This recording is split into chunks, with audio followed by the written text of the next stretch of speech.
பாட வந்தேன் நான் பாட வந்தேன் பத்மஸ்வரூபனை பாட வந்தேன் திவ்ய தேசங்கள் பாட வந்தேன் திருமால் பெருமைகள் பாட வந்தேன் நான் பாட வந்தேன் பத்மஸ்வரூபனை பாட வந்தேன் திவ்ய தேசங்கள் பாட வந்தேன் திருமால் பெருமைகள் பாட வந்தேன் நான் பாட வந்தேன். 108 திவ்ய தேசங்கள். திவ்ய தேசங்கள் என்பது வைணவ திருத்தலங்களை குறிக்கும். 12 ஆழ்வார்கள் பாடிய 4000 திவ்ய பிரபந்தத்தில் இடம்பெற்ற சிறப்புமிக்க வைணவ திருத்தலங்கள் திவ்ய தேசம் எனவும் திவ்ய தேசம் பற்றிய பாடல்கள் மங்களாசாசனம் எனவும் அழைக்கப்படுகின்றன. மங்களாசாசனம் என்பது மங்களமான வாழ்த்து அல்லது ஆசீர்வாதத்தினை குறிக்கும். குறிப்பாக வைணவத்தில் ஆழ்வார்கள் திருமால் மற்றும் அவர் எழுந்தருளியிருக்கும் தலங்களை பற்றி போற்றி பாடிய பாடல்களை மங்களாசாசனம் என்பர். இப்பாடல்கள் இறைவனுக்கு அர்ப்பணிக்கப்பட்டவை.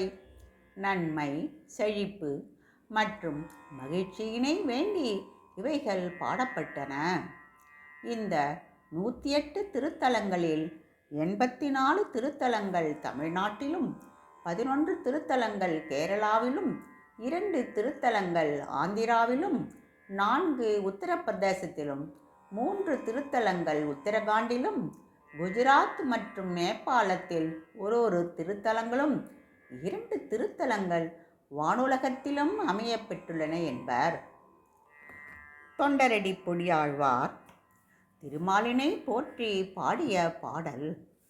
பச்சை மாமலை போல் மேனி பவளவாய் கமல செங்கன் அச்சுதா அமரர் ஏரே ஆயர்தம் கொழுந்தே என்னும் இச்சுவை தவிர யான் போய் இந்திர லோகம் ஆளும் அச்சுவை பெருனும் வேண்டேன் அரங்கமானகருளானே.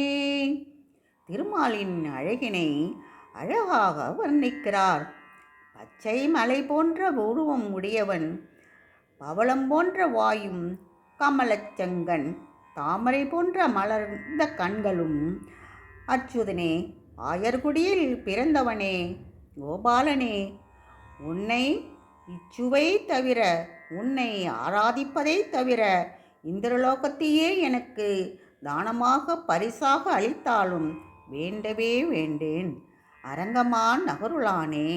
உன் அழகினை பாடுவதற்கே எனக்கு அருள் புரிவாயாக என்கிறார். இந்த திவ்ய தேசம் பற்றியும் அங்கு உறையும் திருமாலின் அழகினை பற்றியும் இனி வரும் வீடியோக்களில் நாம் காணலாம். ஸ்பார்க்கிள் மைண்ட் சேனலுக்கு அன்பர்கள் அனைவரையும் வரவேற்கிறேன். மீண்டும் சந்திப்போம்.